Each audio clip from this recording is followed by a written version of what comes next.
अस्सलाम वालेकुम। सहाफ़ी में मतीउल्लाह जान और आज मेरे साथ ख़ास मेहमान सीनियर जर्नलिस्ट और तजज़ियाकार नसीम ज़हरा और उनके साथ हमारे एक और ख़ास मेहमान असलम ख़ान सीनियर जर्नलिस्ट मौजूद हैं।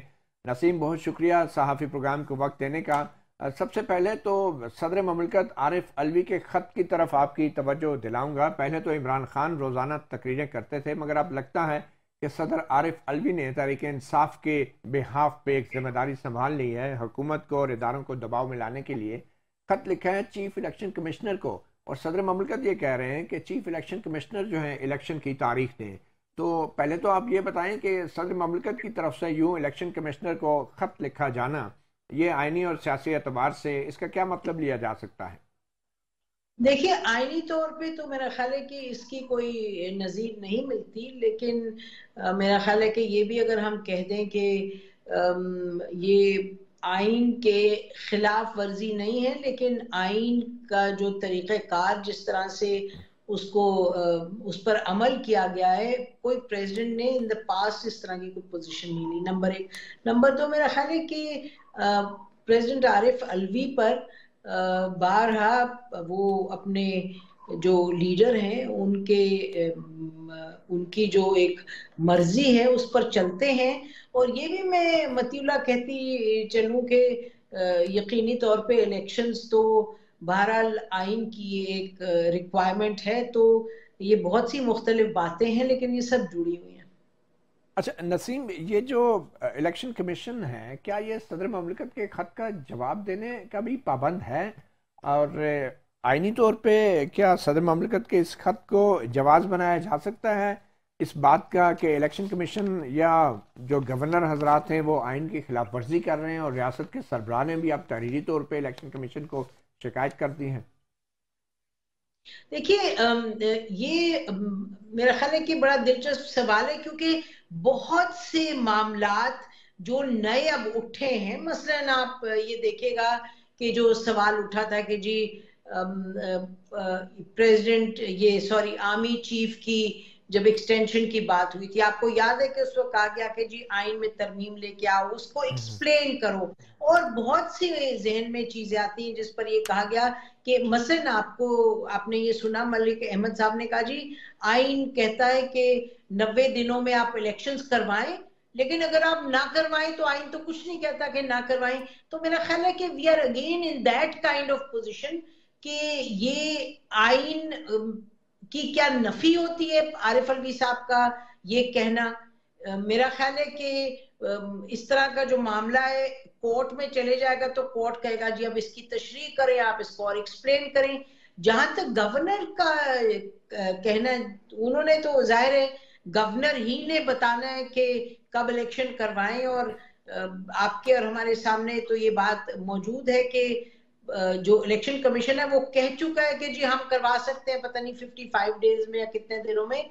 लेकिन जो गवर्नर हैं दोनों सूबों के, वो तो मतीउल्लाह आप भी जानते हैं कि उनका तो कोई मूड नहीं दिखाई दे रहा कि इलेक्शन जल्दी करवाएं। जी हाँ। और आपने सुना कि वो ख्वाजा साद रफीक साहब भी फरमा रहे थे कि देखिए हालात इतने बिगड़े हुए हैं और दो वक्त इलेक्शन जी, करवाना क्या जरूरत है, आप एक ही मर्तबा करवाएं। तो ये बिल्कुल। इलेक्शन के मामले में ऑब्वियसली अब प्रेसिडेंट आरिफ अलवी के खत को इसी हवाले से लिया जा सकता है ना कि जो सही। एक आइन को वो कर रहे हैं इन्वोक, और दूसरी तरफ जो उनकी पार्टी की पोजीशन है। ठीक। लेकिन बहरहाल आइन तो कहते हैं 90 दिनों में करवाएं। अब देखें, इलेक्शन कमीशन के एक इजलास में खैबर पख्तूनख्वा के आईजी ने पहले, और आज पंजाब पुलिस के सरबराह जो हैं डॉक्टर उस्मान, उन्होंने भी ये कह दिया है कि शायद ये हमारे लिए मुमकिन नहीं है, और पंजाब पुलिस मुख्तलिफ इलाकों में ऑपरेशन में मसरूफ़ है जो 4 से 5 माह में मुकम्मल होंगे। लिहाजा सूबे में और सूबाई असम्बली के इंतखाबात को पुलिस ऑपरेशन मुकम्मल होने तक कराना एक मुश्किल काम होगा। तो बहुत से इशारे मिल रहे हैं। और दूसरी तरफ जी। मरदमशुमारी के हवाले से भी नया सवाल पैदा हो गया कि आखिरी इलेक्शन तो आइन में जो एक तरमीम की गई थी कि एक बार इजाज़त दी गई थी कि मरदमशुमारी जो पुरानी है उसके ऊपर इलेक्शन करवा लें, मगर अब अगर नई नहीं हुई तो फिर आइन के मुताबिक तो वो भी इलेक्शन कराना मुश्किल होगा। आपसे सवाल ये मैं पूछूंगा कि एक तरफ इमरान खान जो हैं वो इलेक्शन के लिए दबाव बढ़ा रहे हैं कि तारीख का ऐलान हो, दूसरी तरफ इमरान खान पर भी दबाव बढ़ रहा है। और जमान पार्क लाहौर में रोज़ाना हम शेर आया की सदाएं सुनते हैं और वो पीटीआई के वर्कर्स इकट्ठे हो जाते हैं और लगता है कि आज इमरान खान को गिरफ्तार किया, आज किया, तो आपको क्या लग रहा है कि एक तरफ इलेक्शन ताखीर से होंगे और इमरान खान की गिरफ्तारी ज़रा जल्दी हो जाएगी? आपको लग रहा है कुछ इतना सख्त इकदाम हुकूमत वक्त की तरफ से? जी, मेरा ख्याल है कि जो बार बार कहते हैं ना कि पहुंच जाए जी इलेक्शन, पहुंच जाए जमान पाक के, उनको शायद अरेस्ट किया जा रहा है। मेरा नहीं ख्याल कि कोई अरेस्ट की बात है, लेकिन वो एक अपनी तय, देखें, वो पॉलिटिकल प्रेशर कोशिश करते हैं बिल्ड करे, वो ये डेमोन्स्ट्रेट करने की कोशिश करते हैं कि जी वो जो आप सोशल मीडिया पे देखते हैं ना, वो कहते हैं रेड लाइन रेड लाइन, तो वो लोगों को निकाल देते हैं बाहर के, बताएं कि जी ये लोग जो हैं ये खड़े हो जाएंगे अगर इमरान खान साहब को आपने अरेस्ट करने की कोशिश की। मैं अरेस्ट होता हुआ नहीं देख रही इमरान खान साहब को, लेकिन जहां तक इलेक्शन का जल्दी होना है, आपने खुद भी 3-4 ऐसे निशानदेही कर दी स्टेटमेंट्स की कि इस वक्त इलेक्शन होते हुए दिखाई नहीं दे रहे। मुझे नहीं लग रहा कि किसी का मूड है, जो इलेक्शन करवाने में जिनका रोल है उनका नहीं मूड है। मैं इलेक्शन कमीशन की बात नहीं करी, उनकी बात करी हूँ जो इलेक्शन कमीशन से कहेंगे कि कर रहे हैं इलेक्शन। तो मेरा ख्याल है इलेक्शन जल्दी नहीं होंगे अब क्या, और मेरा ख्याल है जल्दी होने चाहिए, लेकिन क्या इमरान खान साहब के पास इतनी कोई ताकत है, स्ट्रीट पावर, के वो इलेक्शन जल्दी करवा पाए 90 दिनों में? वो हमें कहना मुश्किल है। और ये भी अगर कह दें कि अब तक तो देखिए स्ट्रीट पावर के थ्रू इमरान खान साहब अपनी कोई बात ऐसी मनवा नहीं पाए। यकीनी तौर पे उन पर कातिलाना हमला हुआ, कुछ चीज बीच में रुक गई, लेकिन फिर भी वो जल्दी इलेक्शन नेशनल करवाना या आर्मी चीफ की तैनाती में एक अपना रोल अदा करना या इस्लामाबाद पहुंच जाना, ये चीजें तो नहीं हुई। और एक और आपने दिलचस्प बात देखी होगी, सुनी होगी, कि ये भी खबर आ रही थी कि इमरान खान साहब कह रहे हैं कि एपीसी खुदा जाने कब होगी, लेकिन एपीसी में शमूलियत के बारे में मैं सोच रहा हूँ। ये मैंने जियो टीवी पे सुनी थी खबर, और काफी, तो अब पता नहीं उसमें कितनी सदाकत है, लेकिन अगर उसमें सदाकत है तो वो फिर एक और ही इंटरेस्टिंग डायमेंशन है। बेशक, बहुत शुक्रिया नसीम ज़ारा प्रोग्राम सहाफ़ी को वक्त देने का। असलम खान साहब, एपीसी में शमूलियत अगर इमरान खान करते हैं तो क्या मामला सिर्फ ये दहशत गर्दी के हवाले से होगा कि, या फिर मज़ीद बातें भी हो सकती हैं, इलेक्शन की तारीख के ऊपर भी डिस्कशन, डिबेट्स, तकरीरें हो सकती हैं? क्या देख रहे हैं आप? यार मैंने क्या देखना है, एपीसी तो हो ही नहीं रही, वो तो मनसूख हो चुकी। आप एक चीज़ जो हो ही नहीं रही उस पर आप सवाल कर रहे हैं। सवाल ये है कि सदर मुमलिकत आरिफ अलवी ने जो ख़त लिखा है इलेक्शन कमिश्नर को, उसकी बात करें। इन्हें चाहिए क्या था? इन्हें चाहिए ये था, अपने नुमाइंदे, इनके तो गवर्नर हैं जो इलेक्शन की राह में सबसे बड़ी रुकावट में, उन्हें ख़त लिखते ये, या उन्हें सीसी कॉपी भेज देते, उन्होंने उनको कर दिया। वैसे मैं आपको एक अर्ज करूं, आरिफ अलवी जो है बहुत दलेर आदमी है। इन जैसा दलेर इस सियासत में कम ही होगा, इमरान खान से भी ज्यादा। ये इमरान खान तो इनके पासिंग भी नहीं है। आप क्या बात कर रहे हैं? इन्होंने उस वक्त चैलेंज किया अल्ताफ हुसैन को जिस वक्त कराची में नाम लेना मौत के मुंह में जाने के मतलब, उस वक्त ये इलेक्शन जीते। और मैं आपको अर्ज करूं, ये जो इमरान खान है, इसका अगर कोई सही फैसला है तो वो इनको सदर मुमलिकत बनाने का था। ये ऐसी बातें होती हैं। वैसे जी, आपने कहा कि आरिफ अली बड़े दलेर आदमी हैं जनाब, और इन्होंने इस खत में इलेक्शन कमीशन ऑफ पाकिस्तान को अपनी आइनी जिम्मेदारियां भी याद दिलाई हैं और अपने हल्फ की बात की है कि मेरी आइनी जिम्मेदारी है कि मैं इलेक्शन कमीशन और अरकान को याद दिलाऊं कि उनका जो हल्फ है वो ये कहता है कि आइन के मुताबिक इलेक्शन कमीशन जो है वो काम करेगा। मगर सदर आरिफ अलवी को अपने हल्फ का पता है। इस ऐवान सदर में जनरल बाजवा को बुला के वो गैर आइनी मुज़ाकरात करवाते रहे, सियासतदानों से मुलाकातें करवाते रहे, एक मिडल मैन के तौर पे काम करते रहे। आज जो आप कह रहे हैं दलेर आदमी है, बड़े आइनी आदमी है, ये कौन सा आइनी काम था? ऐवान सदर में ये जो मुज़ाकरात करवाते हैं आर्मी चीफ के साथ, ये जो मुज़ाकरात करवाते हैं, ये भी एक दलेरी की बात है। ये तो आइन शिकनी है। अब देखिए, आइन शिकनी और अगर आप वो दलेरी कहते हैं तो फिर जनरल बाजवा तो सबसे बड़े दलेर। मैं कह रहा हूँ जनरल मुशर्रफ उससे भी ज्यादा दलेर था। याहिया खान ज्यादा दलेर थे जी। छोड़ें आप, बात ये है, ये जो ज़िमनी इलेक्शन है ना, ये तो करवा रहा है इलेक्शन कमिश्नर, लेकिन जो जनरल इलेक्शन है उसमें, ज़िमनी इलेक्शन में क्यों हालात एक ही जैसे है ना दोनों? नहीं, हालात एक छोटी सी ब्रेक लेते हैं, ब्रेक के बाद फिर असलम खान साहब से गुफ्तगू जारी रहेगी।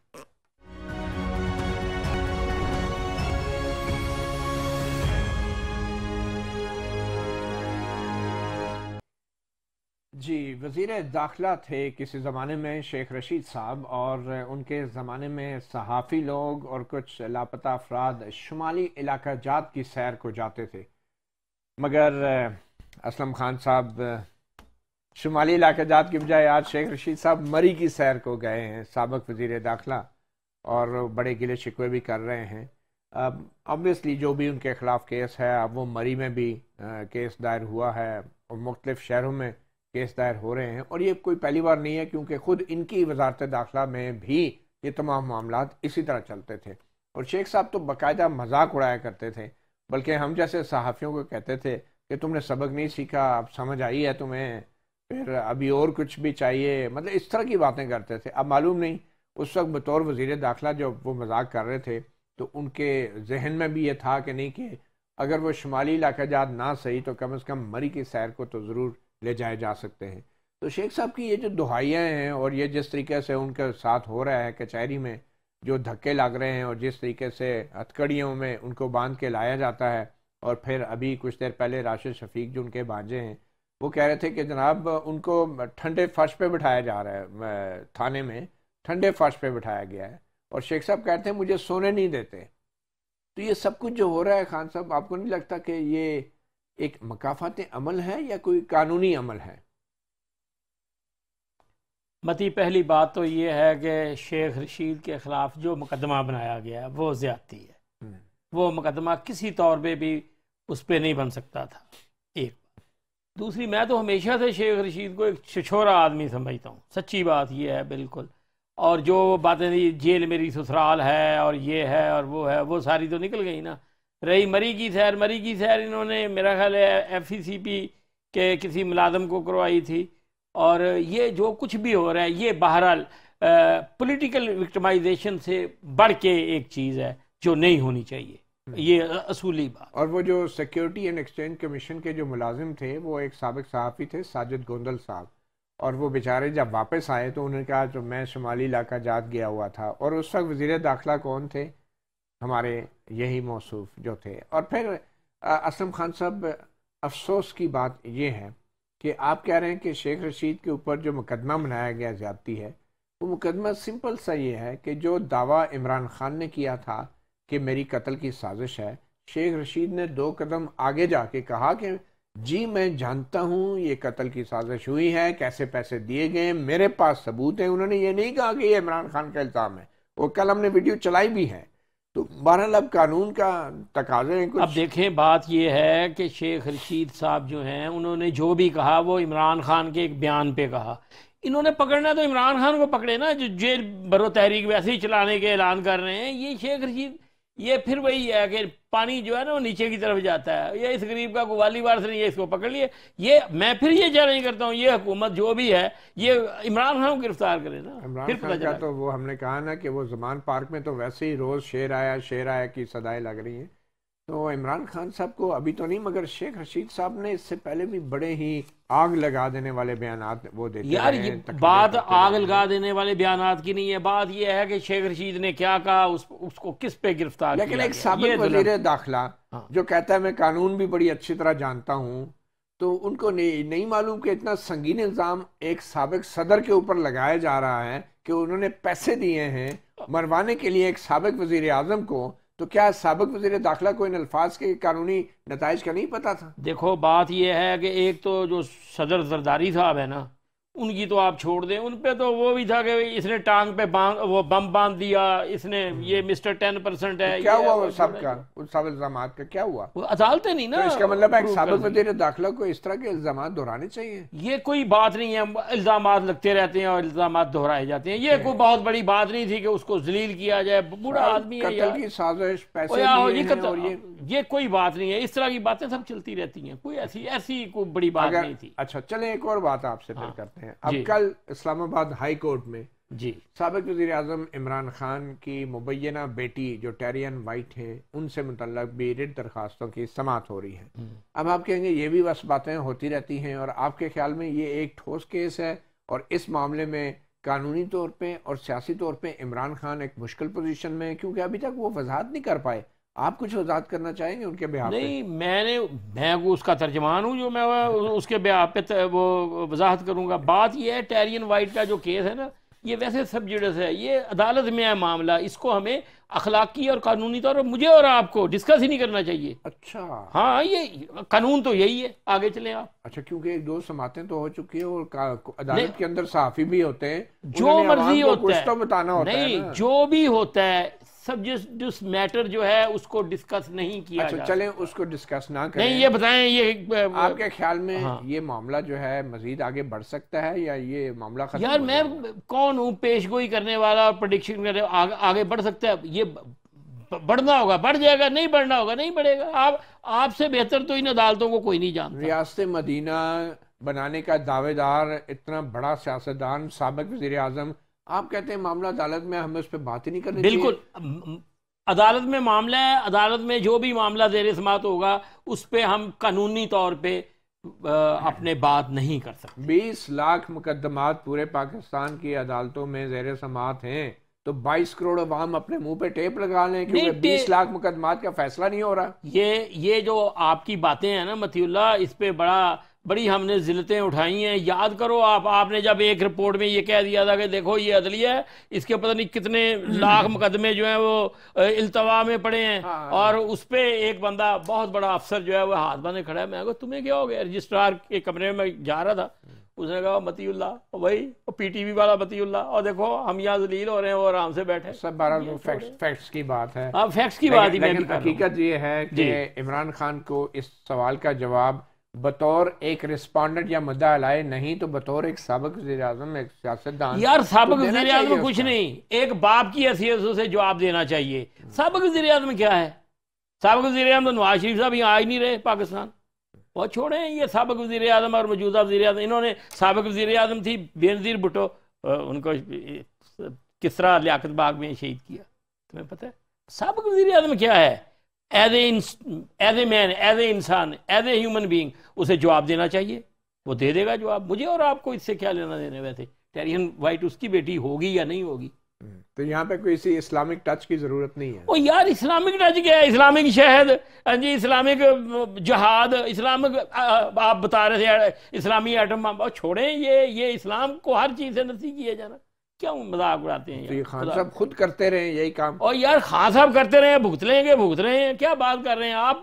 कोई काम की बात करें जी। चलें, अब काम की बात, फिर आप तो शहबाज शरीफ साहब के बारे में बहुत शौक से बोलते हैं, चाहे बेशक मुकदमे ज़ेर समाअत क्यों ना हो, और जब करप्शन की बात आती है तो फिर मुकदमात भी आप भूल जाते हैं। खान नहीं, ऐसी कोई बात नहीं है। अभी वो देखो, उन्होंने हाथ जोड़े हैं तुर्किया वाले, उन्होंने कहा हमें यहाँ पे करने दो, खुदा के लिए 76 बंदों का वफद लेके यहाँ ना आए। 76 बंदों का वफद? क्या बात कर रहे हैं आप? शहबाज शरीफ साहब लेके जा रहे थे? नहीं जी, साथ हमारा बच्चा वो क्या है वजीर खारजा भी जा रहा था। छोड़े यार, हद मजाक उड़ाया हुआ। अब आप खुद मजाक कर रहे हैं। नहीं, क्या मैं मजाक कर रहा हूँ? का कोई आप उनको बच्चा कह रहे हैं, तो और क्या वो? और शहबाज शरीफ साहब जो हैं, अच्छा आपके लिए तो वो बच्चे ही हैं, यही बात है, यंग बॉय, और क्या है वो? लेकिन he is still the foreign minister, और उनका नाम है बिलावल भुट्टो। नहीं, उनका नाम बिलावल भुट्टो नहीं है, उनका नाम है बिलावल भुट्टो जरदारी, जो भी है। नहीं, ये भी सही करे। नहीं, असलम खान साहब, आपको कोई बच्चा कहे या बूढ़ा कहे या बुढ़ा कहे, तो मैं तो खुश हूँ। अगर मुझे बुजुर्ग कहे तो मैं तो खुश हूँ। पर आपके ख्याल में शहबाज शरीफ साहब को क्या करना चाहिए था? एक तुर्की जैसे एक दोस्त मुल्क के लिए उन्होंने एक मदद भेजनी चाहिए थी भाई। जो इन्होंने वो 30 करोड़ डॉलर खर्च करने थे वो उनको दे देते, भिजवा देते। 30 करोड़ डॉलर? बस आप भी खान साहब जो है, खान साहब है ना, फिर 30 करोड़ डॉलर बोल दिए, ये कैसे 30 करोड़ डॉलर कैसे खर्च होते? जो खर्च होने थे वो उनको भिजवा देते। 30 करोड़ डॉलर क्या है, क्या फर्क पड़ता है इससे? हमारे पास तो डॉलर है नहीं वैसे पाकिस्तान में। और ये अजीबो गरीब कहानी है, इनको आप छोड़ें। इन्हें चाहिए ये संजीदा लें चीज़ों को। ये जो ऑल पार्टीज कॉन्फ्रेंस बुलाई हुई थी, जो अब मनसूख कर ली है, नहीं शहबाज शरीफ साहब ने नहीं, सिंपल मनसूख नहीं की। देखिए फिर आप ज्यादती कर रहे हैं आप। इन्होंने पहले उसको मुलतवी किया, मनसूख नहीं किया, उसकी डेट एक्सटेंड की, और अब इन्हें समझ आ गई कि इसका कोई फ़ायदा नहीं है, इसे मनसूख ही कर दे, तो मनसूख कर दी। बहरहाल पाकिस्तान बहुत ही एक मजबूरी की सूरत-ए-हाल से दो चार है, और इसकी सबसे बड़ी वजह खान साहब हमारी मईशत है। और अगले सेगमेंट में हमारे साथ एक ख़ास मेहमान सीनियर जर्नलिस्ट सैयद मेहताब हैदर हमें बताएंगे कि IMF के महाज पे क्या सूरत-ए-हाल है और हम पाकिस्तानियों को कितनी उम्मीद रखनी चाहिए। एक छोटी सी ब्रेक के बाद।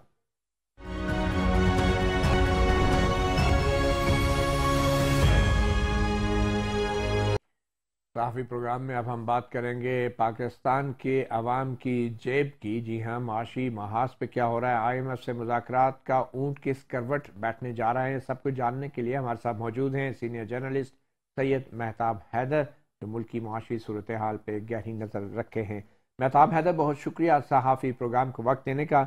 ये बताएं कि क्या सूरत हाल है IMF से मुज़ाकरात की, और क्या जल्द ही किसी अच्छी खबर की उम्मीद है? जी, thank you very much sir. देखें, बुनियादी तौर पे पाकिस्तान और IMF के दरमियान जो नवा जायजा है उसकी टॉक्स 31 को शुरू हुई थी, 31 जनवरी को, और कल शेड्यूल के मुताबिक कल 9 जनवरी को ये टॉक्स कंक्लूड होंगी। तो अभी तक जो है वो 7-8 दिन गुजर गए हैं, जिसमें पहले टेक्निकल लेवल पे मुज़ाकरात शुरू हुए, उसमें नंबर क्रंचिंग हुई, और नंबर क्रंचिंग के बाद अभी पॉलिसी लेवल पे बातचीत जारी है। लेकिन काफी मुश्किल किस्म की नेगोशिएशंस हैं ये, क्योंकि पाकिस्तान का जो फिस्कल फ्रेमवर्क है उसके ऊपर, पावर सेक्टर के ऊपर, और जो ओवरऑल एक्सटर्नल फाइनेंसिंग की रिक्वायरमेंट है पाकिस्तान की, ये 3 शोबे ऐसे हैं जिन पे पाकिस्तान और IMF के दरमियान बड़ी टफ किस्म की नेगोशिएशंस जारी हैं। कल आखिरी दिन है, देखना ये है कि अब ये किस हद तक कामयाब होती हैं।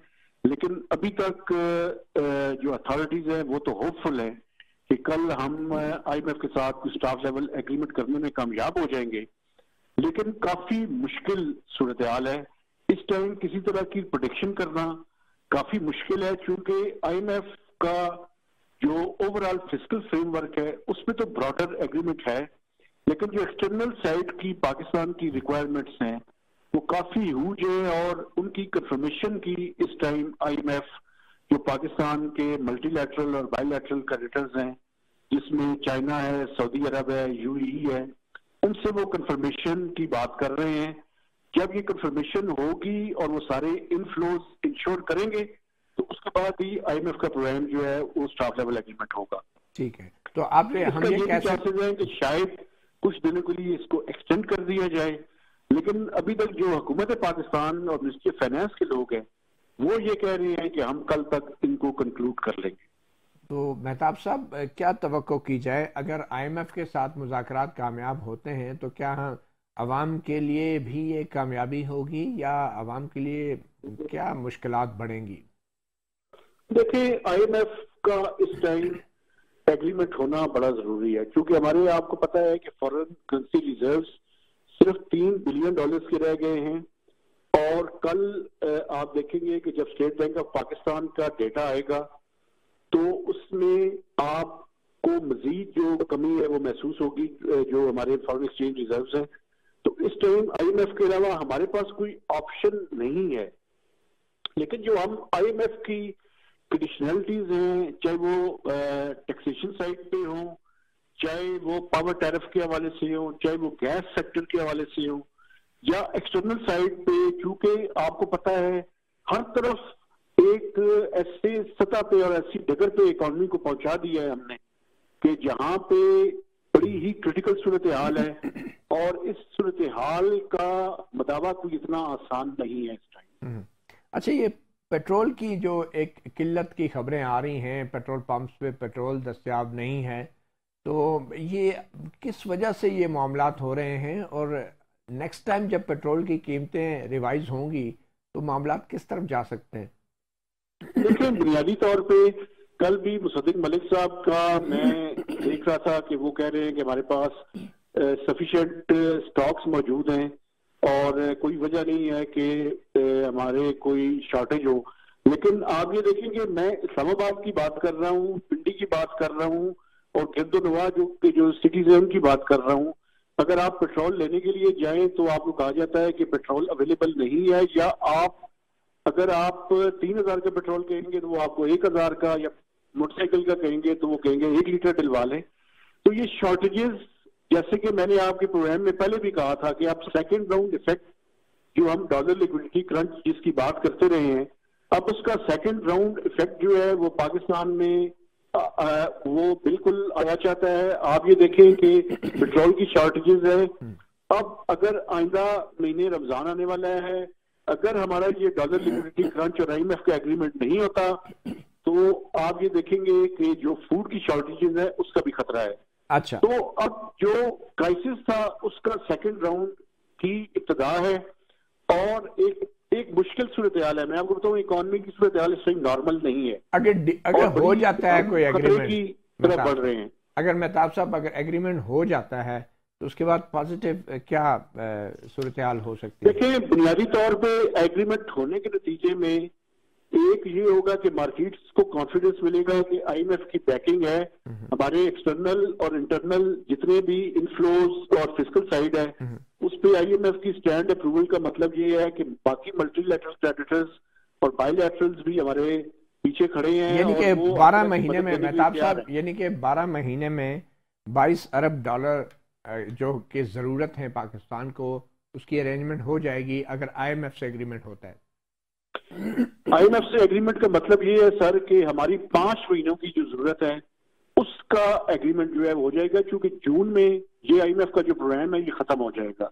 तो अभी हम 12 महीने की नहीं, हम 5 महीनों की बात कर रहे हैं। ठीक है कि ये जो फरवरी से जून तक का पीरियड है इसमें जो हमारी रिक्वायरमेंट्स हैं ये सारी की सारी फुलफिल्ड है। लेकिन उसके नतीजे में हमें प्राइस जो इंक्रीज है वो करनी पड़ेगी, हमें बिजली का टैरिफ बढ़ाना पड़ेगा, गैस का टैरिफ बढ़ाना पड़ेगा और इसके साथ साथ एडिशनल टैक्सेस जो गैप आईएमएफ बता रहा है उसके मुताबिक एडिशनल टैक्सेस भी लगाने पड़ेंगे। प्राइम मिनिस्टर ने इसकी अप्रूवल दी है लेकिन जो आईएमएफ सजेस्ट कर रहा है वो उस अप्रूवल से ज्यादा है। इसी वजह से और एक्सटर्नल साइड पे इनफ्लोज के ना होने की वजह से अभी तक हम उस एग्रीमेंट पे नहीं पहुंचे। उम्मीद की जा रही है कि कल ये एग्रीमेंट शायद साइन हो जाए, लेकिन फिंगर्स क्रॉस्ड इसमें काफी अभी हमने मराइल तय करने हैं, उसके बाद ये एग्रीमेंट होगा और ये भी चांसेस हैं कि शायद वो ये तय करके चले जाएं कि हम वाशिंगटन वापस जा रहे हैं, लेकिन ये टॉक्स जो है वो कंटिन्यू रहेंगी। तो ये तीनों साइड्स के चांसेस जो हैं वो परसिस्ट करते हैं, वो एग्जिस्ट करते हैं।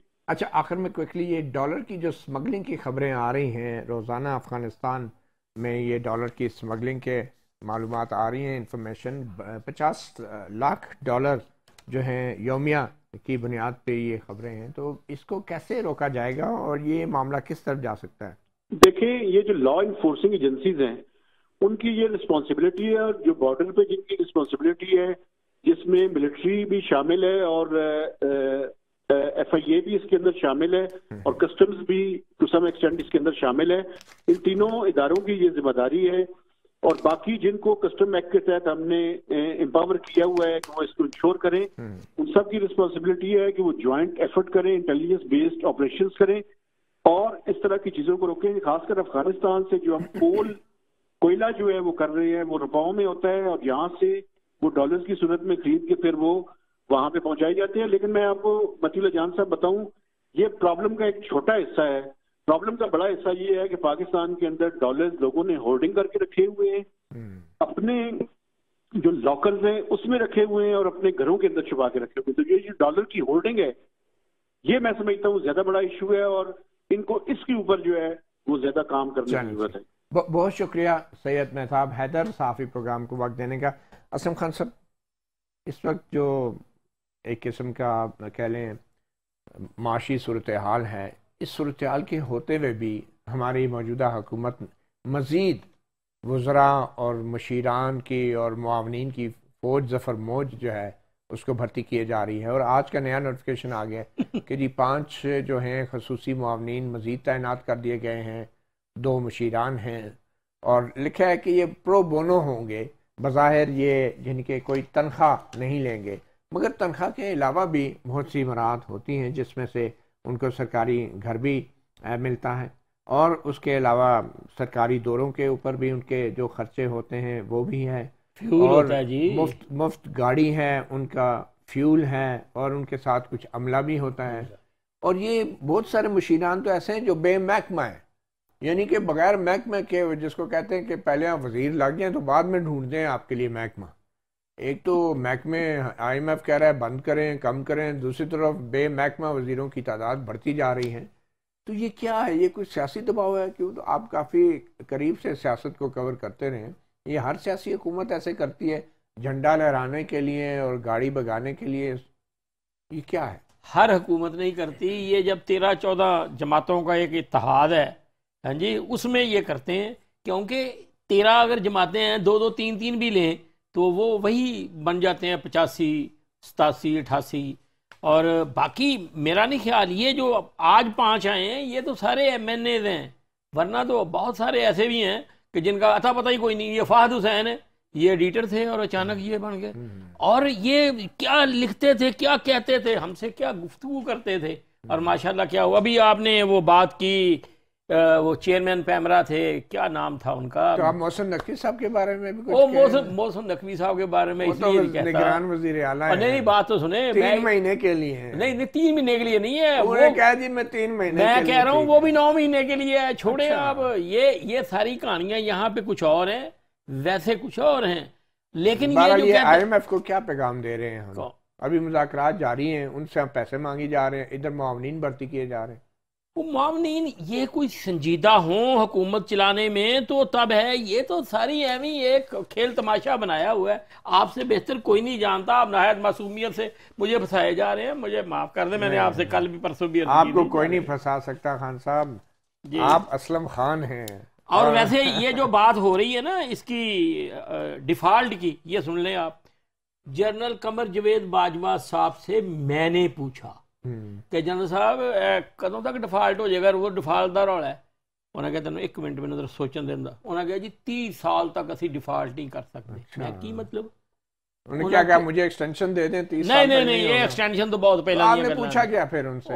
मैं पूछा जी डिफाल्ट तो नहीं कर जावांगे असी। उन्हें कहा 30 साल तक असी नहीं करते। मैं कहा जी ये की मतलब, कहते जो पैसे ना देन जोगे हुण डिफाल्ट हो जाता है, वो बहुत अरसा पहले हो गया। आप इतने सीनियर सहाफ़ी हैं जी, आपने बजाय ये सवाल किसी मईशत के माहिर से करने के, आपने जर्नैल से पूछा। वैसे आपको भी सलाम है। और नहीं वो इसलिए पूछा कि हर सवाल का जवाब जो है वो हमारे सिपा सलार, और नहीं हर सिपा सलार के पास होता है। अच्छा, तो आप मुतमईन हो गए? मैं मुतमईन हो गया कि 30 साल नहीं होता। और आप देख लेना, और अभी भी आपका अकीदा है? मेरा ये ईमान है कि हम नहीं होंगे हमारी जिंदगी। मैंने कहा मैं भाई साहब अल्लाह का शुक्र अदा करो। कहते क्यों? मैं कहा ना तुसी होना 30 साल ना। अच्छा, मैं ये एक्सटेंशन से पहले आपका ये बहुत पहले आया था? जी बहुत पहले की बात है। ये छोड़ दें आप, एक्सटेंशन को छोड़ दें। उस वक्त कोई एक्सटेंशन नहीं थी, ये ओरिजिनल वो नवाज शरीफ साहब के मुकर्रर करदा। चलें अभी दोबारा बाजवा साहब को फोन करके पूछ लीजिएगा। नहीं आप वो फोन नहीं उठाते, अब फोन नहीं उठाते, अब उनके फोन भी कोई नहीं उठाता शायद। एनीवे, साफी प्रोग्राम से इतने इजाजत दीजिए, अल्लाह हाफिज।